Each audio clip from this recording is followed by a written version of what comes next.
কোনটা ঠিক আর কোনটা বেঠিক এই নির্ণয় করতে করতে নিজেদের ভিতরে মতদ্বন্দ্ব সৃষ্টি করছে। আজকে এক টিভি চ্যানেলের রিপোর্টার আমাকে কোশ্চেন করছিলেন, মন দিয়ে শুনলেন। গৌতম বুদ্ধ, গৌরাঙ্গ মহাপ্রভু, আমাদের ঠাকুর হরিচাঁদ, এদের তিনজনের মত কি এক?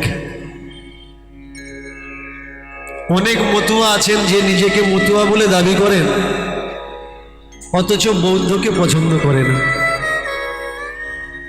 নিজেকে মতুয়া বলে দাবি করেন, অথচ আমার গৌরাঙ্গ মহাপ্রভুকে পছন্দ করে না। কেন? কিছু পাগল, কিছু গোসাই তারা তুলে ধরেছে মহাপ্রভু নাকি কোনো নিজ জাতের হাতে রান্না খেতেন না, যেখানে যেতেন রান্নি সঙ্গে করে নিয়ে যেতেন। কাউকে কিছু বলতে গেলে তার সম্বন্ধে কোনো স্টাডি না করে, উইদাউট স্টাডিতে কোনো ডিসিশন, কোনো মন্তব্য সমাজকে দেওয়া উচিত না। একটা কথা আমি ক্লিয়ার করে দিচ্ছি,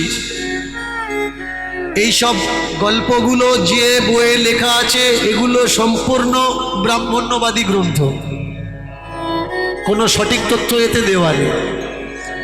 এবার আপনারা বলতে পারেন তাহলে সঠিক তথ্য দেওয়া নেই, সঠিক তথ্য পাবো কোত্থেকে? কোথায় যাওয়া লাগবে না।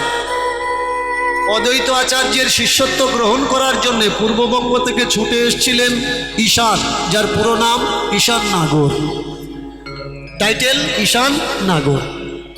মহাপ্রভুর বাড়ির যিনি চাকর ছিলেন তিনি কে? তিনি ঈশান নাগর। ভালো করে মন দিয়ে শুনবেন। নাগর কি? নাগর, নাগর টাইটেল যারা তারা কি ব্রাহ্মণ নাকি উচ্চবর্ণীয়? আপনার আমার, আমাদের ভাই তারা। তাই যদি হয়, নিজ জাতকে যদি বাড়ির চাকর রাখতে পারে, মন দিয়ে শুনবেন, তার গৃহে প্রবেশের অধিকার দিতে পারেন, তার ঘরে রান্নাঘরে প্রবেশের অধিকার দিতে পারেন, তাহলে কখনো ভাবা যায় যে সেই মানুষটা কোথাও যেতে গেলে সঙ্গে ব্রাহ্মণ রান্নি নিয়ে যেতেন না। আগে বোঝা লাগবে এরা কারা। আমাকে বলা হয়েছে ভাই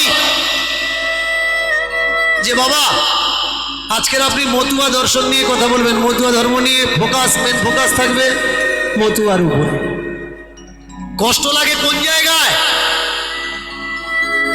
মতুয়া একটা তিলের পরিমাণ যতটুকু, তাকে যদি সৈকড়ো ভাগও করা হয়, তার এক ভাগের সম বিস্তার এই পৃথিবীতে মতুয়ারা করতে পারেনি। ভালো করে মন দিয়ে শুনুন, কেন এরা বিস্তার করতে পারেনি? কারণ মতুয়াদের না তো প্রচার আছে, না তো প্রসার আছে, কিন্তু মতুয়াদের মুখে লম্বা লম্বা দাড়ি আর গলায় আচার মালার বোঝাটা আছে। গোসাই ভরেছে, কিন্তু মনে সাহিত্য প্রাপ্ত হয়নি। মতুয়াদের সব থেকে বড় শত্রু কারা? বৈষ্ণবরা না। মতুয়াদের সব থেকে বড় শত্রু কারা? ব্রাহ্মণরা না। মতুয়াদের সব থেকে বড় শত্রু হলো মতুয়ারা নিজেই। কোন মতুয়া যখন সে ব্রাহ্মণ্যবাদীদের পাল্লার ভারী হয়ে নিজের বাবা মা শ্রাদ্ধ ব্রাহ্মণ্যবাদী মতে করাতে চায় না, তখন তাকে সংযোগ না করে বাধা কে দেয়? আর একটা মতুয়া সে বলে তুমি যদি ব্রাহ্মণ থেকে শ্রাদ্ধ না করো, তোমার বাড়িতে যাব না, তোমার বাড়িতে খাবো না। He is liar, he is criminal. বোঝা লাগবে সত্যিটা কোথায় ভাই। আজকের বাবা সাহেব এগোতে পারেনি কেন? বাবা সাহেবকে এগিয়ে নিয়ে যাওয়ার জন্য এমন কেউ জন্মায়নি।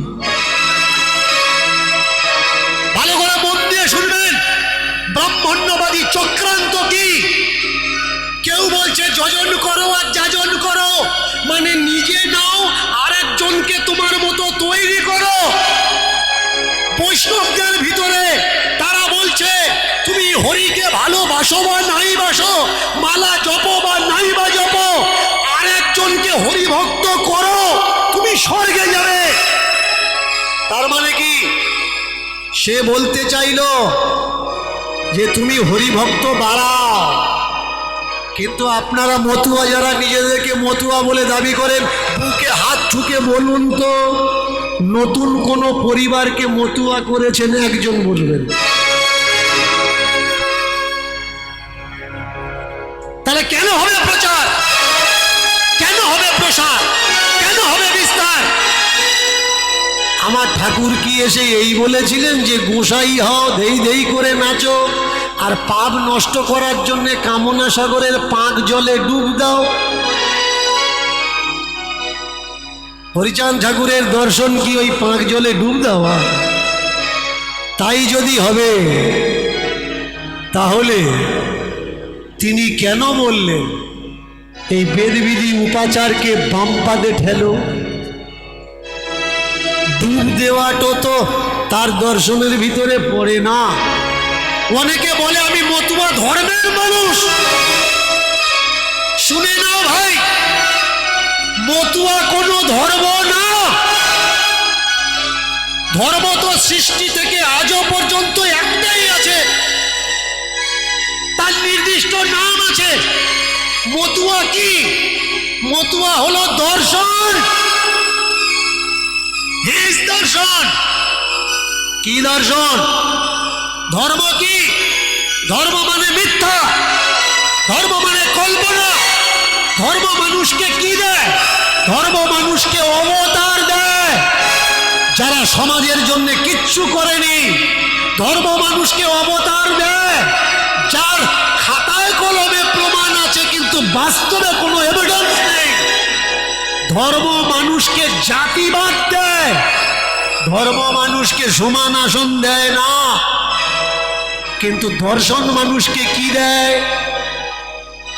হাত ধরে দেখিয়ে দেয় কোনটা ঠিক আর কোনটা বেঠিক। প্রেম সে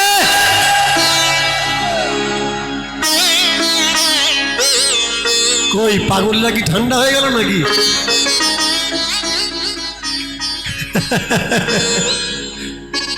আগে বোঝা লাগবে ভাই, দর্শন কি? দর্শন মানে দেখা। ধর্ম মানে কি? চোখ বন্ধ করে বিশ্বাস করো, তার উপরে কোনো জাস্টিস চলবে না। No justice, no justify. বিশ্বাস করা লাগবে। গুরুদেব বলেছে চোখ বন্ধ করে বিশ্বাস করো। কিন্তু দর্শন দেখে নাও, পরখ করো, চেখে দেখো, ঘষে দেখো, তার নাম দর্শন। প্রত্যেকটা মতুয়ার উচিত আর একটা করে মৃত্যুর আগে পর্যন্ত মতুয়া ভাই তৈরি করা।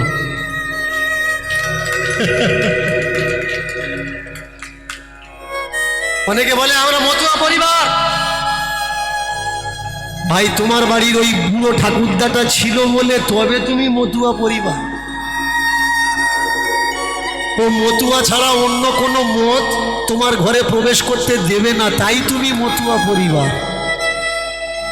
ওই বুড়োটা মরে যাবে, ওর ছেলে মরে যাবে, তুমি মরে যাবে, তারপরে তুমি কোন পরিবার? তোমার কোনো অস্তিত্ব নেই।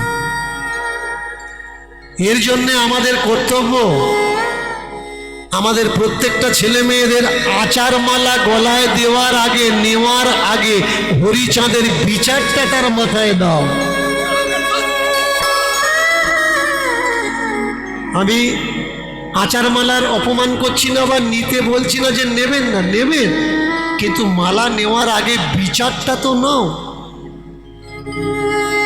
যারা তেল পোড়া, ঝাল পোড়া, ধুলো পোড়া, ঝাড় ফুঁকে এখনো পর্যন্ত যেসব মতুয়ারা মেতে আছে, এটা হরিচাঁদের দর্শন নয়। গৌরাঙ্গ মহাপ্রভু আমাদের লক্ষ্য করবেন প্রত্যেকটা কীর্তনিয়া আসরে উঠে প্রথমেই বলেন আগে গৌর নয়, নিতাই গৌর প্রেমানন্দে। কে নিতাই? সে ব্রাহ্মণ? ও ব্রাহ্মণ নয়, ও শূদ্রের ছেলে, নীচ জাতের ছেলে। নিতাই গৌর প্রেমানন্দে সেই শূদ্রের ছেলে যখন প্রতিষ্ঠা পেল সমাজের সঙ্গে যুদ্ধ করে, সেই শূদ্রকে ব্রাহ্মণ বানানোর চক্রান্ত চলল। সেটাকে ব্রাহ্মণ্যবাদীরা বলে উঠল, নিতাই কে জানো? গৌরের দাদা, হারিয়ে যাওয়া সেই দাদা বিশ্বরূপ। নিতাই কে জানো? গত জন্মের বলরাম। তাহলে কি হলো? ব্রাহ্মণ্যবাদীর মানুষরা তারা তাকে ঠাঁই দিল নিতাইকে। নিতাইকে ঠাঁই দিল, কিন্তু তার ছালটা ছাড়িয়ে নিল। নিজ জাতের ছালটা ছাড়িয়ে নিয়ে নিজেদের উচ্চ বর্ণের ছালটা তার গায়ে লাগিয়ে দিল। ঠিক তেমনি আমার গুরুচাঁদ ঠাকুরের, হরিচাঁদ ঠাকুরের ছাল ছাড়িয়ে নিয়েছেন আপনারা। বলুন তো, যে পৈতার বিরোধ করলো হরিচাঁদ ঠাকুর, গুরুচাঁদ ঠাকুর, সেই পৈতাটা আপনারা তার গলায় কেন ঝুলিয়ে দিয়ে রেখেছেন? এর জবাব কে দেবে? যে ব্রাহ্মণ্যবাদীর বিরোধিতা তিনি করলেন, এটা আমার কথা নয়। ছোট্ট ছোট্ট শিশু যারা লেখাপড়া শিখছে তাদের মনের প্রশ্নের কথা। যে ব্রাহ্মণ্যবাদীর বিরোধ তিনি করলেন, সেই ব্রাহ্মণ্যবাদীর চিহ্ন তার গলায় তুলে দিল কে? কিছু মানুষ ব্রাহ্মণ সেজে নিজেকে উচ্চ মনে করার চেষ্টা করছে। কিছু মানুষ বলছেন, আমার ওই ছোট্ট বোনটি বলছিলেন, আমি যে হরিচাঁদ সম্পর্কে বলবো, আপনাদের কাছে বলা মানে মার কাছে মামার বাড়ির গল্প বলা। তবুও যেগুলো আমার মনে ছোট্ট ছোট্ট দানা বেঁধে আছে, আমি শুধু তুলে ধরছি মাত্র। এগুলো আমার জিজ্ঞাসা। বলুন তো, হরিচাঁদ ঠাকুর কি চেয়েছিলেন? যে আমার সমাজকে এগিয়ে নিতে গেলে রাজশক্তি দরকার। সেই রাজশক্তি স্বশক্তি, নিজের শক্তি। তাহলে যে ঠাকুর চাইলেন নিজের শক্তি আসুক, সেই ঠাকুরকে আমরা আমাদের শক্তি দিলাম, না ঠাকুরকে অন্য শক্তির আন্ডারগ্রাউন্ডে ঢুকিয়ে দিলাম? আগে বোঝা লাগবে ভাই। সাংঘাতিক সাংঘাতিক প্রেক্ষাপট। যদি প্রথম প্রবেশিকাগুলো আমরা লক্ষ্য না করি, আমরা বুঝতে পারবো না। লাখ টাকায় বিক্রি হচ্ছে আমাদের মাথা। মন দিয়ে শুনবেন, লাখ টাকায় বিক্রি হচ্ছে আমাদের মাথা। জানানোর জায়গা নে ভাই আমাদের মনের ব্যথা। আমাদের মাথা যারা, তারা বিক্রি হয়ে গেল। একটা মানুষ গুরুচাঁদ ঠাকুরকে গরুচাঁদ বলল। কারোর ক্ষমতা হয়নি আজ পর্যন্ত যে তার সেই অন্যায়টা তাকে বুঝিয়ে দেবে, আর বুঝতে পেরে সে বলবে I am sorry to say. কেন হয়নি? কারণ আপনারা নামধারী মতুয়া, আপনারা রাজনীতির মতুয়া, আপনারা পলিটিক্যাল মতুয়া, হাজার মতুয়া, লক্ষ কোটি পলিটিক্যালের কাছে বিক্রি হয়ে গেছে। এ মতুয়া তো হরিচাঁদের মতুয়া নয়, এ মতুয়া গুরুচাঁদের মতুয়া নয়, এ মতুয়া মাথা বিক্রি হওয়া মতুয়া। আমাকে কিছু কিছু ভাই বলেছে যে বাবা, আমরা রাস্তা অবরোধ করেছিলাম, এখানে অনেক ছেলেমেয়েরা বসে আছে যারা বলতে পারবে এই কথা বলার পরে আমরা রাস্তা আটকেছি। বলুন তো, আপনি রাস্তা আটকিয়ে কার ক্ষতি করেছেন? আপনার মতো সাধারণ মানুষ যে করে খাচ্ছে, খেটে খাচ্ছে, তার রুচি রুটি পেটে আপনি লাথি মেরেছেন। আটকানোর দরকার ছিল সেই ব্যক্তিকে যে এই কথাটা বলেছে। তার বাড়ির সামনে লক্ষ মানুষ নিয়ে ভিড় করার দরকার ছিল যে আপনি ক্ষমা চান, তারপরে আমরা জলগ্রহণ করব। কেন করেননি? উত্তর দিতে পারবেন? অথচ যদি কিছু বলি গায়ে লাগবে আমি তো মতুয়া না ভাই, নামধারী মতুয়া, ও তো তোমার গায়ের ফতুয়া। কোনো জায়গায় যখন বক্তব্য দেওয়ার জন্য স্টেজ তুমি পাও, ছুটে গিয়ে স্ক্রিপ্টেড বক্তব্য উচ্চ কণ্ঠে ঝেড়ে দাও, কিন্তু যখন আসে পরীক্ষা দেওয়ার প্রমাণ তুমি মতুয়া, সেই জায়গায় দেখতে পাওয়া যায় না তোমার শরীরের কোনো ছায়া, অস্তিত্ব তোমার নেই। মতুয়া তার ছেলে মেয়েদের বাবা ওদিকে যাসনি, পড়াশোনা কর, ফিউচার তৈরি কর। ও কে কি বলেছে ওদিকে লক্ষ্য করে বাবা। তাহলে এরা কারা ভাই? আমাকে যারা একটু আগে প্রশ্ন করেছিল মতুয়া দর্শন কেন বিস্তার হচ্ছে না, কেন প্রসার হচ্ছে না, ওখানে উত্তরটা না দিয়ে আপনাদের সবার সামনে উত্তর দিলাম। কালকে ডেটে নিজেকে কোনো ফর্ম ফিল আপের কলমে যখন মতুয়া লিখবেন, বুকে হাত দিয়ে লাখবার চিন্তা করে লিখবেন, সত্যি আপনি বিচার বুদ্ধিতে মতুয়া তো? যদি আপনি বিচারে হরি ঠাকুরের বিচারে মতুয়া হন, তাহলে নিশানাটা ছুঁইবেন, নিশানটা হাতে ধরবেন, নচেত ধরবেন না। আপনার মতো সাইকেল ঠকবাজ আছে তোল ভারী করার জন্য, ওই মানুষগুলোর জন্যই তো আজকের আমার ঠাকুর এত পিছিয়ে।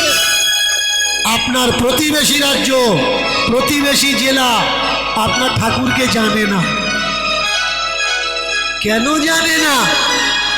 যাদের জানানোর কর্তব্য ছিল তারা এই দায়িত্বটা মাথায় করে নেয়নি। আগে বুঝতে হবে কে এই ঠাকুর। অবতারবাদ, অবতারবাদ কি? অবতারবাদ হলো মিথ্যে কল্পনা। যার 4টে হাত আছে, 6টা হাত আছে, 8টা হাত আছে, 10টা হাত আছে, কিন্তু বাস্তবে সে তোমার জন্য কিছু করে না। বলুন তো হরিচাঁদ ঠাকুরের কটা হাত? ভালো করে বলবেন। যারা হরি ভক্ত তাদের কটা হাত? 3টে হাত, একটা ডান হাত বাঁ হাত, আর একটা প্রচার করব না তার জন্য অজুহাত, যে হাতটা দেখা যাচ্ছে না।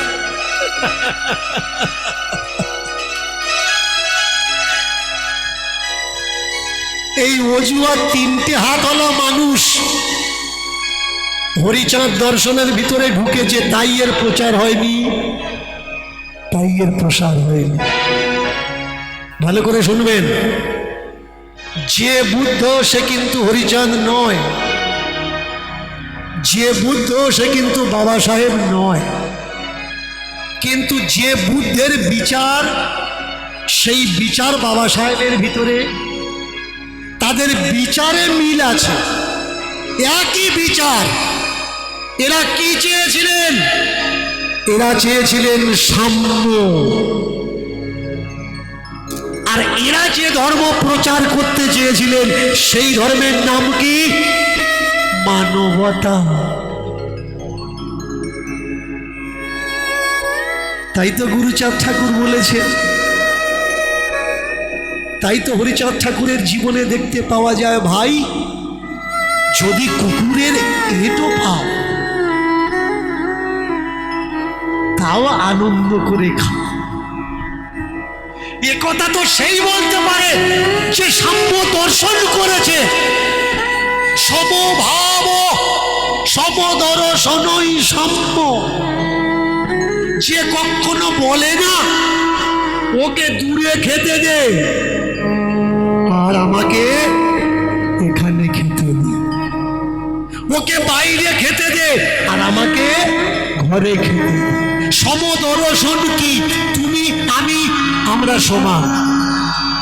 আমার দাদা বলছিলেন মতুয়া, ডেফিনেশন মতুয়া।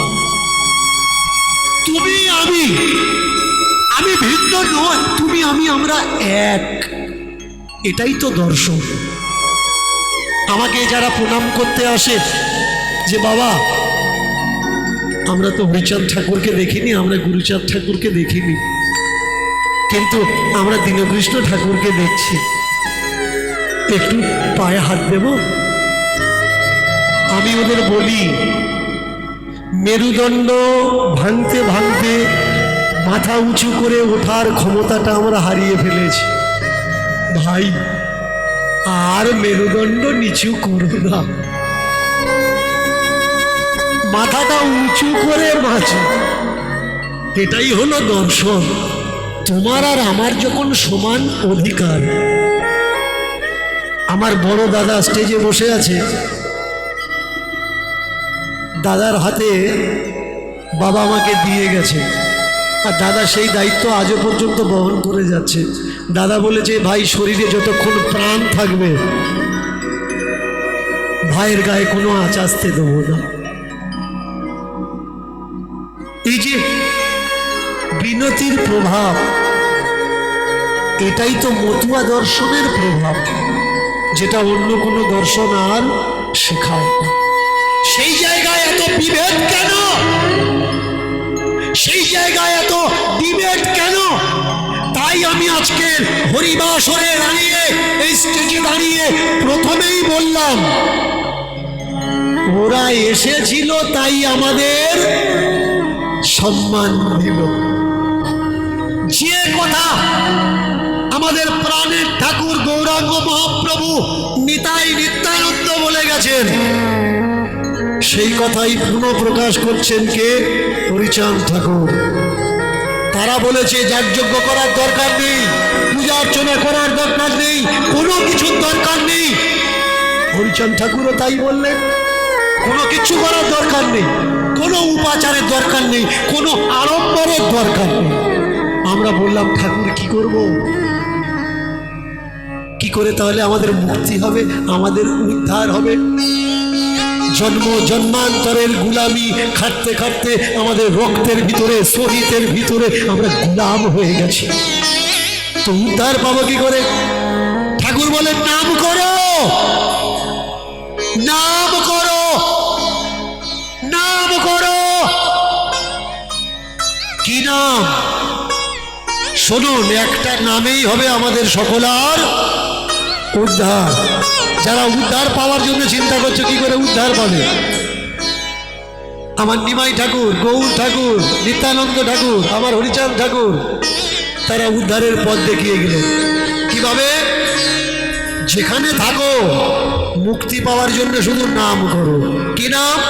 বলো হরি বলো, বলো হরি বলো, বলো হরি বলো, বলো হরি বলো, হরি বলো, বলো হরি বলো, হরি বলো, বলো হরি বলো, বলো হরি বলো, বলো হরি বলো, বলো হরি হরি বলো, বলো হরি বলো, বলো হরি বলো, বলো হরি বলো, বলো হরি বল, হরি বলো, বলো হরি বল, হরি বলো, বলো হরি বল, হরি বলো, বলো হরি বল, হরি বলো, বলো হরি বল, হরি বলো, বলো হরি বল, হরি বলো, বলো হরি বল, হরি বলো, বলো হরি বল।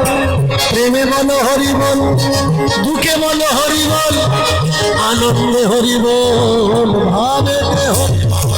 প্রেমে বলো হরি বল, দুঃখে বলো হরি বল, আনন্দে হরি বল, ভাবে হরি বল। প্রেমে বলো হরি বল, ভাবে বলো হরি বল, আনন্দে হরি বল ভাই, প্রেমে হরি বল, প্রেমে বলো হরি বল, ভাবে বলো হরি বল, আনন্দে বলো হরি, বলো হরি বল। হরি ঠাকুরের দর্শন দেখুন, ফুসফুস ফেফড়া আমাদের বুকের ছাদির ভিতরে বায়ু থেকে ছেনে নিয়ে অক্সিজেন ধরার জন্য যে অর্গান আছে ফুসফুস, এই ফুসফুস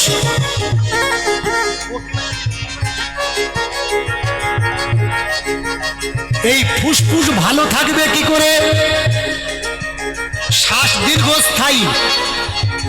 যোগ শাস্ত্রে বলা হচ্ছে রেচক, পূরক আর কুম্ভক। আপনার ফুসফুস ভালো আছে আপনি বুঝবেন কি করে যে আপনার লাঞ্চ ফুসফুস ভালো আছে না খারাপ হয়েছে? কি মায়েরা বলে দেবো? জোরে বলুন। কোনো জায়গায় চেক করা লাগবে না, পয়সা খরচা হবে না, সহজ উপায়। আপনি নিঃশ্বাস নেবেন আর পুরো ঘড়ি ধরে 30 সেকেন্ড দম বন্ধ করবেন। যদি 30 সেকেন্ড দম ইজি ভাবে বন্ধ করতে পারেন, যতটা টাইমিং দম নিয়েছেন তার অধিক টাইমিং দম ছেড়ে দেবেন। আপনার ফুসফুস যদি ভালো থাকে এই প্রক্রিয়াটা সুষ্ঠুভাবে করতে পারবেন। আর আপনার ফুসফুস যদি খারাপ হয় তো দম আটকে রাখতে গিয়ে আপনি হাঁপিয়ে উঠবেন। যাতে আপনার ফুসফুস ভালো থাকে, তাকিয়ে দেখুন হরি ঠাকুর আমাদের জন্য কি করেছেন। পাগলদের বলেছেন মাতান দাও, নাচো। এতে কি হবে? যারা এই হরি বলে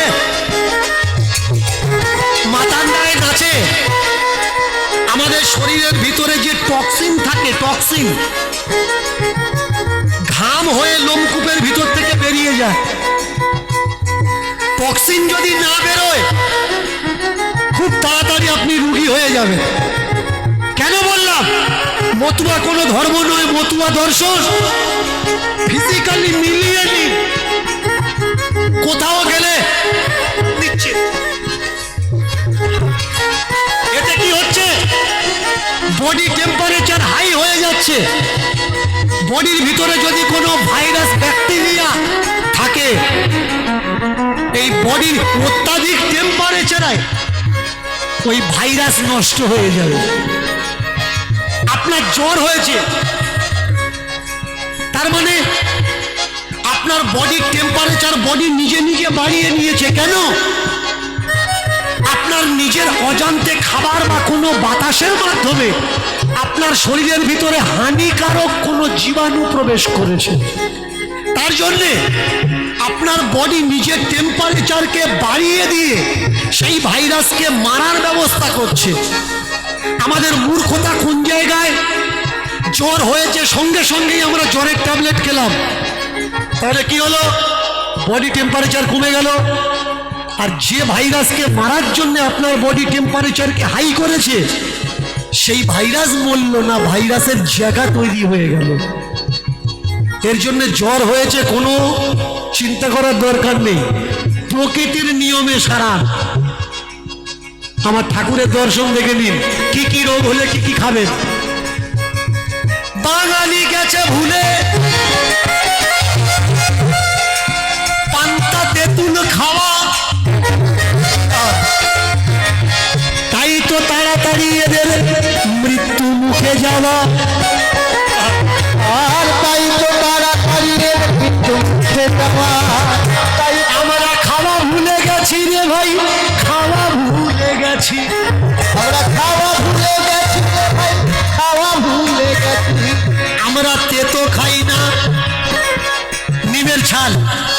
আগেকার দিদিমা ঠাম্মারা কি করতো? সকালবেলা রাত্রে ভিজিয়ে দিয়ে সকালে বাচ্চাদের খাওয়াতো। এখন কৃমি হয়েছে ডাক্তারখানা, কিন্তু দিদিমা ঠাম্মারা কি করতো? এই দুটো কদম পাতা পাত, একটু রস করে দে, কৃমি ঠিক হয়ে যাবে। আমরা খাওয়া জানি না, বিচারে জানি না। আমাদের ঠাকুর আমাদের কি শিখিয়েছে? বিচার শিখিয়েছে দর্শনের মাধ্যমে। এই যে মাতাল দিচ্ছেন, গায়ে টক্সিন বেরিয়ে যাচ্ছে, আপনি সুস্থ হয়ে যাচ্ছেন। পাগল যদি কোনো দিন আপনাদের বাড়িতে এসে থাকে, দেখবেন মহোৎসব করেছেন, ওদের কিচ্ছু লাগে না, ডাল ভাত আলু সিদ্ধ আর কাঁচা লঙ্কা দিবে, হাঁড়ি হাঁড়ি ভাত ফায়ার করে দেবে। কেন জানেন? এটাই হরি ঠাকুরের দর্শন।